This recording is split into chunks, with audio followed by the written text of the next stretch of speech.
పత్రికా సోదరులు print media సోదరులకు కూడా ప్రత్యేక నా యొక్క హృదయపూర్వక ధన్యవాదాలు. ఈరోజు ఈ ధర్నా పెట్టడానికి ముఖ్య ఉద్దేశం ఏంటంటే నేషనల్ హెరాల్డ్ అనేది జనాలకు చాలా తెలియదు. ఇదేందో అనుకుంటున్నారు. నేషనల్ హెరాల్డ్ అనేది ఒక పత్రిక. 1938లో ఈ పత్రికను స్థాపించారు. ఆ రోజు ఈ పత్రికను స్థాపించిన వాళ్ళు ముఖ్యులు నెహ్రూ గారు, సర్దార్ వల్లభాయ్ పటేల్ గారు, మరి చాలా మంది పెద్ద మనుషులు ఉన్నారు దీని వెనకాల. వాళ్ళందరూ మన భారతదేశానికి స్వాతంత్రం రావడానికి కారణాలు, అందరూ కష్టపడ్డారు. ఈ కష్టపడిన ఫలితాన్ని మనం ఉద్యమాలు చేస్తున్నాం. ఈ ఉద్యమాలను ప్రజల్లో తీసుకువెళ్ళాలంటే మనకు ఒక పత్రిక కావాలి అనే ఉద్దేశంతో ఆ రోజు వాళ్ళు స్థాపించడం జరిగింది. కానీ ఈ పత్రిక రాను రాను కొద్దిగా క్షీణించి మూలపడ్డ తర్వాత 2004లో ఈ పత్రికను యూపీఏ గవర్నమెంట్ వచ్చిన తర్వాత ఈ పత్రికలో మరి దాదాపుగా మరి కాంగ్రెస్ పార్టీ పత్రికను తేవాలి, మరి ఈ పత్రికను మరి ఈ ప్రజల్లో కాంగ్రెస్ పార్టీ చేస్తున్న సేవలను అందరినీ ప్రజలకు తెలపాలనే ఉద్దేశంతో ఈ పత్రికను దాన్ని మళ్ళా ముంగలికి తీసుకొచ్చి కొంతమంది నాయకులు మరి ఇతరత్ర శిక్షణ సంస్థలు వాళ్ళందరూ కలిసి దీనికి డొనేట్ చేసి పత్రికను ముందరికి తీసుకురావడం జరిగింది.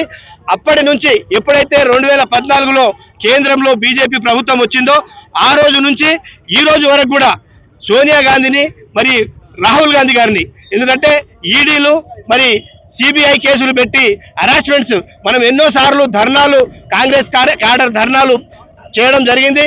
మరి వారికి మద్దతుగా ప్రజలు మొత్తం కేంద్ర నేషనల్ నుంచి ప్రజలందరూ మద్దతు తెలపడం జరిగింది. ఏంటంటే వాళ్ళకి సిబిఐ ఈడీ తప్ప బీజేపీ వాళ్ళకి వేరే దొరకదు.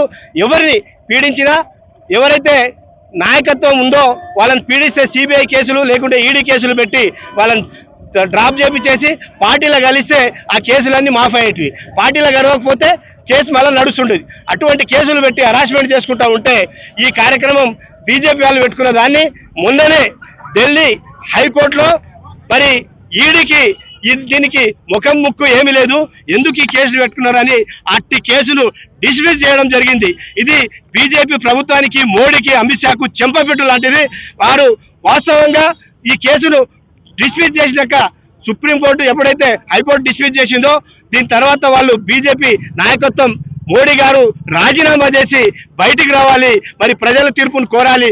ఏదున్నా మొన్న అమిత్ షా గారు పార్లమెంట్లో కాంగ్రెస్ ఏది చేస్తే దానికి మేము యాంటీ చేస్తామని చెప్పడం ఎంత వరకు సమంజసం?